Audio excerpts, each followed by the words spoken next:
হেফাজত ইসলামের একটি সমাবেশে তৎকালীন সরকারের পুলিশ, বিজিবি, র্যাব এবং আওয়ামী লীগ, ছাত্রলীগ, যুবলীগ তারা একটি নারকীয় হত্যাযজ্ঞ চালায়।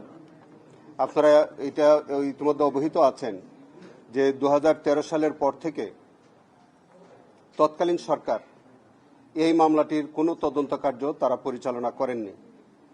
হেফাজত ইসলামের পক্ষ থেকে বহু চেষ্টা করা সত্ত্বেও তৎকালীন সরকারের সময় এই হত্যাকাণ্ডের কোনো তদন্ত বা বিচার তারা পাননি।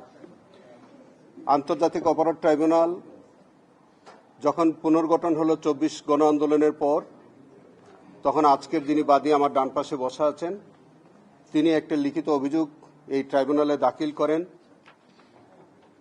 সেই অভিযোগের পরিপ্রেক্ষিতে অত্র ট্রাইব্যুনালের যে তদন্ত সংস্থা এই ঘটনাটাকে অত্যন্ত গুরুত্বের সাথে বিবেচনা করে সেটির তদন্ত কার্যে বিশেষভাবে মনোনিবেশ করে এবং আমি এই ট্রাইব্যুনালের দায়িত্বভার গ্রহণ প্রসিকিউটর হিসেবে আমি শাপলা চত্বর এই হত্যাকাণ্ডের এই ঘটনাটাকে অত্যন্ত গুরুত্বের সাথে দ্রুত ইনভেস্টিগেশন শেষ করে বিচারের সম্মুখীন করার জন্য আমি একটি বিশেষ গুরুত্ব আরোপ করি।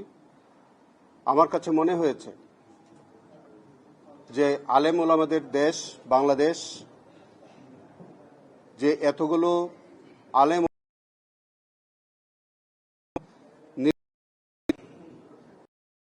ভয়ালো রাতে নির্বিচারে গুলি করে যে তাদেরকে হত্যা করে আহত করে, এই নারকীয় হত্যাযজ্ঞের একটি এবং বিচার হওয়া এবং এই যে জেনোসাইড ইতিহাসে এরকম বর্বরোচিত হত্যাকাণ্ড, এরকম বর্বরোচিত আক্রমণ এটি এর আগে কখনো ঘটেছে বলে আমার জানা নেই। সেই কারণে আজকে একটি গ্রুপকে তাদেরকে ডেস্ট্রয় করে দেওয়ার জন্য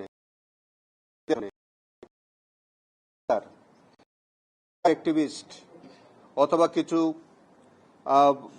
কিছু লেফটিস্ট, যাদেরকে আমরা নাস্তিক বলে সম্বোধন করতে পারি, এই জাতীয় কিছু মানুষ দ্বারা প্রভাবিত হয়ে হেফাজত ইসলামের মতো একটি সংগঠনকে নির্মূল করার জন্য সরকার অত্যন্ত পরিকল্পিতভাবে তাদের উপর আক্রমণ এবং হত্যাযজ্ঞ সংগঠিত করে। আমরা এই ইনভেস্টিগেশন সর্বস্তরের নেতৃবৃন্দদের সহযোগিতা আমরা চেয়েছিলাম, তারা অনেক সহযোগিতা আমাদেরকে করেছেন। আমরা সামগ্রিকভাবে এই মামলাটির ইনভেস্টিগেশনে আমাদের পক্ষ থেকে যতটুকু আমরা ইনভেস্টিগেশনে পেয়েছিলাম, বিশেষ করে আমাদের অধিকার নামে যে আমাদের একটা মানবাধিকার সংগঠন, তাদের একটি বড় ভূমিকা ছিল এই যে হত্যাযজ্ঞের প্রকৃত ঘটনা উদ্ঘাটনের স্বার্থে। আমাদের ইনভেস্টিগেশনে তারা অনেক সহযোগিতা করেছেন। তাদের কাছ থেকে আমরা এই ইনভেস্টিগেশনের একটা বড় তথ্য আমরা সেখান থেকে সংগ্রহ করেছি। আমরা সর্বমোট 61 জন শহীদের তালিকা আমরা শনাক্ত করতে পেরেছিলাম, তবে তার মধ্যে 58 জনের আমরা নাম ঠিকানা পেয়েছিলাম, বাকিদের 3 জনের নাম ঠিকানা আমরা সংগ্রহ করতে পারিনি। তার মধ্যে আমরা আজকে মূলত 2টি ঘটনার উপর আমরা চার্জ দিয়েছি। একটি হচ্ছে যে শাপলা চত্বরে 5 তারিখে মধ্যরাতে যে নারকীয় ঘটনা ঘটল, সেখানে 32 জন শহীদ হয়েছে। এটি আমাদের আন্তর্জাতিক অপরাধ ট্রাইব্যুনাল আইনের 3-এর সি ধারা মোতাবেক এটা একটা জেনোসাইড ছিল এবং যেহেতু এটা একটা জেনোসাইড এবং পরের দিন যেটা নারায়ণগঞ্জের সিদ্ধিরগঞ্জে সেখানে আরো 20 জন মানুষকে একত্রে শহীদ করা হলো, সেটাও একটা জেনোসাইড ছিল। এই 2টি জেনোসাইডের ঘটনার প্রেক্ষিতে আমরা 2টি চার্জ আমরা 41 জন আসামির বিরুদ্ধে আমরা এনেছি। আমি একটু পরে আপনাদেরকে নামগুলো একটু শোনাবো। 41 জন আসামিকে আমরা আমাদের প্রাইম এফএসি আমরা যে ইনভেস্টিগেশনটা হয়েছে তার মধ্যে তাদের সরাসরি আমরা সম্পৃক্ততা পেয়েছি। কাউকে আমরা প্ল্যানিং এ পেয়েছি, কাউকে আমরা কনস্পিরেসিতে পেয়েছি, কাউকে আমরা সরাসরি অংশগ্রহণে পেয়েছি এবং কারো কারো স্বীকারোক্তির মধ্যে আছে যে তারা এক্সট্রা জুডিশিয়াল তারা কনফেশন করেছে। যেমন তৎকালীন তথ্যমন্ত্রী তারা সংসদে দাঁড়িয়ে বলেছে, তৎকালীন যে ডিএমপি কমিশনার বেনজির আহমেদ তিনি এগুলাকে কৃতিত্বপূর্ণ দমভক্তি আছে।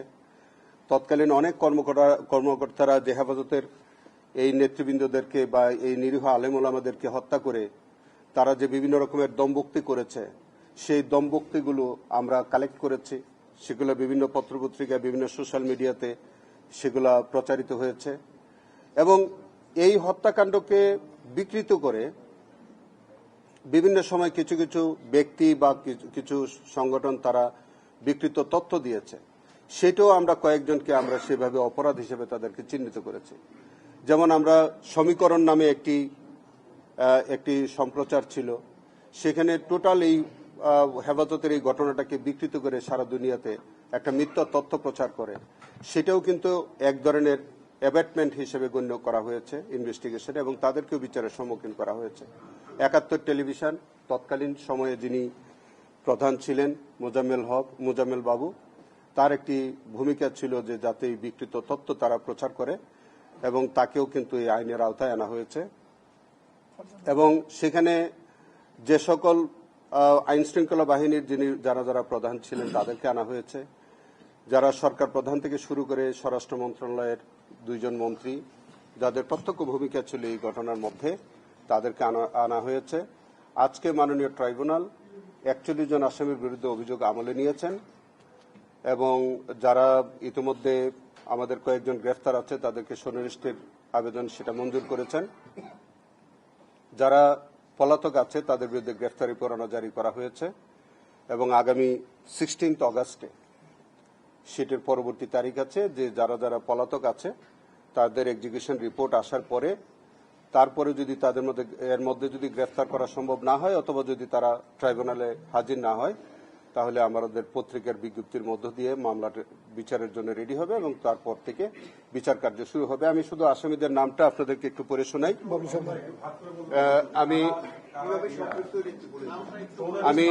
আমি আগে একটু নামটা বলি তাহলে আপনাদের জন্য একটু সহজ হবে। আচ্ছা, সোনেশটা আবার একটু দেখে বলতে হবে। আমি একটু এটা শেখ হাসিনা প্রধানমন্ত্রী, তৎকালীন সাবেক প্রধানমন্ত্রী, তিনি কিন্তু এই ঘটনার মূল নায়ক হিসেবে কাজ করেছেন। তিনি সেই মেটিকুলাস এই প্ল্যানের মধ্যে তার প্রত্যক্ষ ভূমিকা ছিল এবং তিনি পরবর্তীতে বিভিন্ন মিডিয়াতে বলেছে, তার বিভিন্ন রেকর্ড আছে আপনাদের কাছে এবং আমরাও সেগুলো সংগ্রহ করেছি। তিনি বলেছিলেন যে হেফাজতের কোনো হতাহতের ঘটনা ঘটে নাই, রং মেখে তারা অভিনয় করেছে, এরকম কথা তিনি নিজ মুখে বলেছিলেন। ডক্টর মহিউদ্দিন খান আলমগীর তৎকালীন স্বরাষ্ট্রমন্ত্রী, যার নেতৃত্বে তার বাহিনী দ্বারা এই হত্যাকাণ্ড সংঘটিত হয়েছে। শামসুল হক টুকু সাবেক প্রতিমন্ত্রী, তার একই রোল আছে। হাসানুল এবং তিনি গ্রেফতারও আছেন। হাসানুল হক ইনু তথ্যমন্ত্রী, তিনি 2টি টেলিভিশন সম্প্রচার তিনি ওই রাতেই বন্ধ করে দিয়েছিলেন। তারা যে তথ্য সংগ্রহ করেছিলেন ইসলামিক টিভি এবং দিগন্ত টিভি, তাদের কাছে অনেক তথ্য ছিল। সেই তথ্য যাতে সাক্ষী প্রমাণ হিসেবে কাজে না লাগে সেই কারণে ওই রাতেই ওই টেলিভিশন সম্প্রচার বন্ধ করে দেয়। তাদের 2টি টেলিভিশন অফিসে গিয়ে আক্রমণ করে তাদের টেলিভিশনের লাইসেন্স বাতিল করে দেওয়া হয় এবং শুধু তাই না, তিনি পবিত্র সংসদে দাঁড়িয়ে দমভক্তি করে বলেছিলেন যে হেফাজতকে তারা শক্তভাবে মোকাবেলা করেছেন। সেই ফুটেজ আমরা সংগ্রহ করেছি এবং আলামত হিসেবে আমরা নিয়েছি এবং তিনি গ্রেফতার আছেন। ইতিমধ্যে তিনি অন্য একটি মামলায় 10 বছরের সাজাপ্রাপ্ত হয়েছেন। 30 বছর হয়েছেন, তো যাই হোক 10 বছর তিনি ভোগ করবেন। এরপরে আছে শেখ ফজল করিম সেলিম, ডক্টর আব্দুর রাজ্জাক, মাহবুব আলম হানিফ, ডক্টর হাসান মাহমুদ চৌধুরী, তারা সকলেই কিন্তু সুপিরিয়র রেসপন্সিবিলিটিতে এসছে এবং তারা যে প্ল্যান ছিল, তারা যে বৈঠক করেছিল সেই বৈঠকে তারা উপস্থিত ছিল। বাহাউদ্দিন নাসিম ছিলেন, লতিফ সিদ্দিকী ছিলেন, মৃণাল কান্তি দাস ছিলেন, জাহাঙ্গীর কবির নানক, দীপমণি, তারা সবাই কিন্তু ওই বৈঠকে উপস্থিত ছিলেন। যে বৈঠকে হেফাজতের উপরে যে প্ল্যানটা করবে, মানে আক্রমণ হবে, সেখানে তারা ওই পরিকল্পনার অংশ হিসেবে তারা বৈঠকে অংশগ্রহণ করেছিলেন। মোফাজ্জল হোসেন চৌধুরী মায়া, উমর ফারুক চৌধুরী তৎকালীন যুবলীগ চেয়ারম্যান, সালাউদ্দিন মাহমুদ ওরফে জাহিদ, উনি সংসদ সদস্য ছিলেন মানিকগঞ্জ 1, তার ইনভলভমেন্ট আমরা পেয়েছি। আমরা ডাক্তার ইমরান এইচ সরকার, তৎকালীন আপনারা জানেন যে একজন ব্লগার, যে শাহবাগে দাঁড়িয়ে এই হেফাজত ইসলাম সম্পর্কে নানান রকমের অশ্রাব্য কথাবার্তা বলতেন, কুৎসা রটনা করতেন এবং তার ইন্ধনে এবং প্ররোচনায় এই হত্যাকাণ্ডটা তো পরবর্তীতে সংঘটিত হয়।